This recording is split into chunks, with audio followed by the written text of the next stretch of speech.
Welcome to a new test and teardown video. This time it's an EIP model 548A microwave frequency counter. This one got 12 digits. Wow, that is something. Look at that. And we got 3 different bands.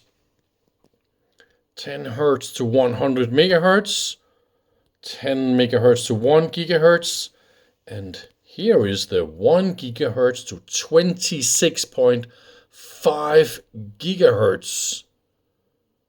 That is something. And by the way, this one is fully featured with all the fancy things it can do. Multiplications, it can do offsets, positive and negative, and all the sexy things, because if you are measuring on IFs in some really high frequency radios or whatever, and you want to multiply and subtract, add, do whatever, then you can just do that, and then it will read out the transmit or receive frequency. It exists in many different frequency options. I think also at least 18 gigahertz. We see there's a short form manual here on the top. Of course, you just select the different bands. See, the label here says 1 gigahertz to 18 gigahertz input, but this one is upgraded to the 26.5.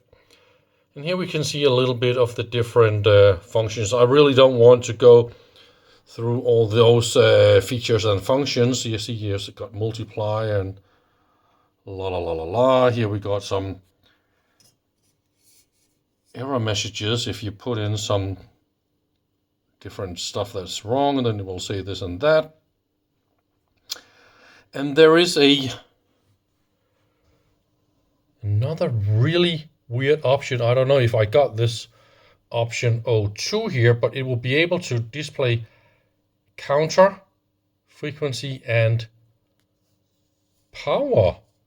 0.1 dB resolution. That is interesting. And then we got power offset, digital to analog converter. And we got a little bit of function clear, I really want to perform those self-tests after powering up if there is any life. So self-test, test 01, test 02. That is what I want to do. Overload indicator. And it says here it will go into band 3 after a power up, so that is what we're looking for. I found one on eBay for they're selling $1,495, and it's not even working. It's for parts. Really? Let's look a little bit here on the back. Maybe we can see a little bit. Voltage selection. Oh, there's a sticker right there. We don't have the DAC output option. We got rear connection input options as well, but that we don't have. And that is the time base, so you can have internal or external. Oh, look at that. See, there's this model you can actually adjust. No, you cannot, because there is no screw in there for the adjustment. So we need to open it if the internal oscillator is not good. Ooh, that is some nice. Oh, I love it. So we got a big transformer far away from the input side. We got a jig oscillator mixer unit and down conversion and all that kind of stuff in and this unit here, and then it goes to the band 3 converter module. We got a band 2 right there, and we got a counter chain gate generator. That down here is the temperature compensated oscillator and all that stuff, and that little trimmer is where we set the readout frequency. And I think there's actually also a little microcontroller and EEPROM here on this module. We got another one on this module, and again more EEPROMs and software on this module. This is called microprocessor board. We got another 2 modules that's not installed. Then we got the interface module where you set the external address, and a power supply with a heatsink system that is directly thermally connected to this backplane chassis. So this is a really good thermal design, big hefty capacitors. And I've already been looking for leaked components and I don't find anything. All I find is perfect, nice and beautiful assembly work. Look at that. Isn't that a beauty? And on the front panel, again, I find a big chip like that. So there's probably a little serial interface here and some more software going on the readout module or the display. So it's very modern, the design. Let's get some light in here. Yeah, look at that. That will be display multiplexing and all that kind of stuff. Yeah, super, super nice. And that input goes directly into this jig oscillator and mixer unit. I'm of course not going to open any of all that stuff, but I think I want to pull up a few of the cards and let's just enjoy the fantastic design. That will be the interface board where you set the address, and here's the control chip for that, and a little bit of addressing or buffering or something like that. And look, it's got a much wider connector, probably for all the input and output and stuff that's going on here. And here is the microprocessor board. So the CPU is the 6802. We got a lot of EEPROMs containing all the different software. Maybe you put in different EEPROMs depending on what kind of software you got, the different bands or bandwidths and all that kind of stuff. So in this unit we got these software versions 02, 03. Maybe we should read these and back them up or something like that. So here's the counter chain plug-in board where we can read the different chips. I'm not going to look all of these up, but I bet they're a little bit special.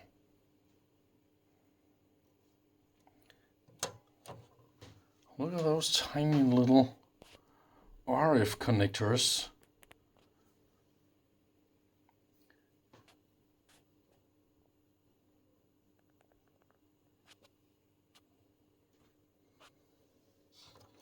Let's look at the other. So it's only probably only a double-sided circuit board. That's all. Ooh, we got some funny stuff going on right there. Oh, this little transistor and doing some input gain or beautiful. So to get the gate generator and the time base board out, we need to unplug two little connectors. So I better try and see if I can video that and a little bit more software, whatever is going on right here. So that will be the two connectors I need to remember to plug in again. And that is our TCXO 10 megahertz with all sorts of serial numbers and whatnot. I bet that one is very, very expensive. And that is just I think this is an interface chip. And we've got a little bit of EEPROM, maybe it's a little microcontroller. Let's look at that up later, maybe. And address latching and all that kind of stuff.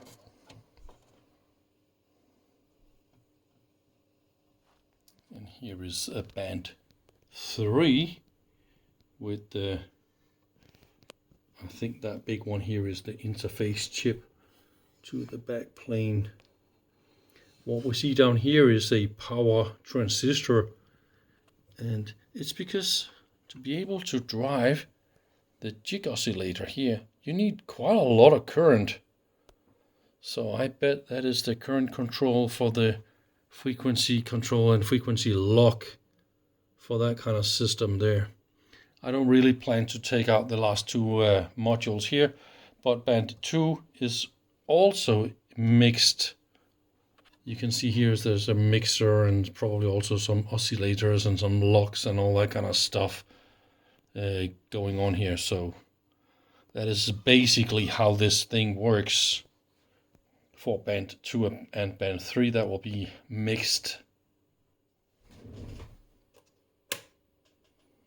So let's try and power this on. It's using 60 watts and it is correctly in band 3.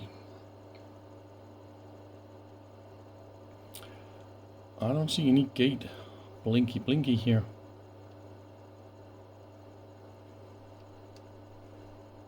Maybe it's looking for a signal or anything like that. So I was actually expecting some sort of a self-test or power on self-test. So what can we do? Self-test, press test 01. And then it should display a 200 megahertz self-test. Test 01. And it says 200. Fantastic. And then it will test all LEDs if we do the test 02. Okay, let's try to do that. Test 02. All LEDs, they go on. I bet we just push something. Oops, what is that? It was just me. Clear. Let's try and do that again. Test 02. Test 02. So you can't just push any button and then it's gonna go into error. So I bet this one. Okay, good. All right, let's go and get some gigahertz. So just put it into band 1 by hitting this band and then 1, and then we have this little indicator here. And I bet if I put in a signal that is...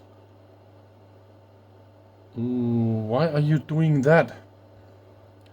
That is weird because I input 1 kilohertz. So that is not exactly what I expected. Let's try with 1 megahertz. Okay, that is better. Maybe it has something to do with the level or sensitivity. Maybe there's something I need to poke around with. But anyway, that is 1 megahertz. And I really like this little help we have down here. It says megahertz and then we have all this. in the kilohertz and the hertz. I mean, this is just lovely. Instead of dots and this and that. So that was band 1 should be able to do 10 megahertz like that. Okay, so how about the sample? So that is the hold. So that is 10. I really want to see if I can do 11. Ooh, how much can I really do in band 1? Let's try and push it a little bit. That is 22, and this is exactly what my generator says. It's me who's stupid, because it was supposed to be able to do 100 megahertz. I thought it was because the other one, the next one, starts at 10 megahertz. So there's a huge overlap, obviously. That is just me. Okay, so we can put in 100 megahertz, no question whatsoever. Can we also do 100 and... Okay, we can do one more, 150. Okay, so we got some margin here. Oh, we can do 200. Now I want to do 250.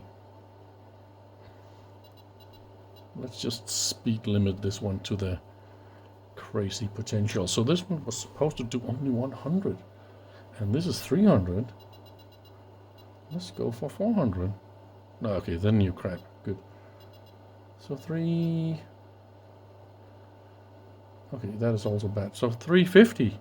So there's a huge margin. Okay, it's doing some crap now. Let's go back to 300. Okay, 300 is good. Uy, uy, uy. Margin, huh? And then I can just go to band 2. Just move the input directly there. So now there's also another difference between the two bands here. So this band 1 is a high impedance input. It says here 1 mega ohm. But of course band 2 that goes all the way to 1 gigahertz is a 50 ohm input, just like the super fast one will be, right? And it's using at the moment 49 watts. I expect it will go down once the TCXO is stabilized, but we'll of course play with that a little bit later. Maybe it will also use a lot more power when I enable band 3. But more about that later. Let's go for 500 megahertz here. So I think I will go and find another generator, because now I need some faster stuff. Oh, let's play a little bit more with band 2. So band 2 should be able to go from 10 megahertz to 1 gigahertz. So first we can see where is it actually starting. So let's go for 1 megahertz or see. Oh, it can actually go way under what they are writing here. So there's a huge margin down as well. So this is only 1 megahertz. What if I say 0.1 megahertz?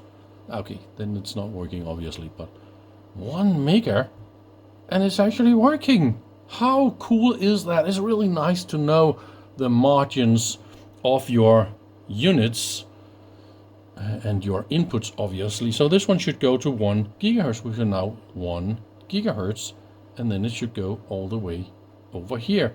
But can we do 1.1 giga? Yes, we can.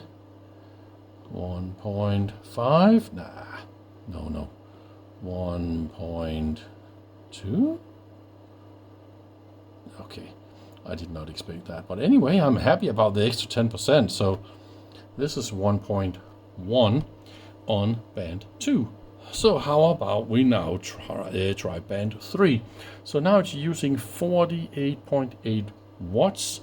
And let's try and hit band 3.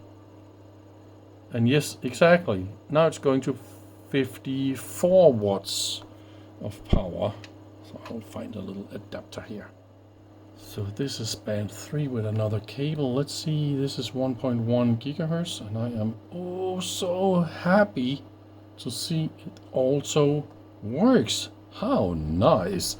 So now we should just crank it up to like just 3 gigahertz or something like that. So that seems to be working.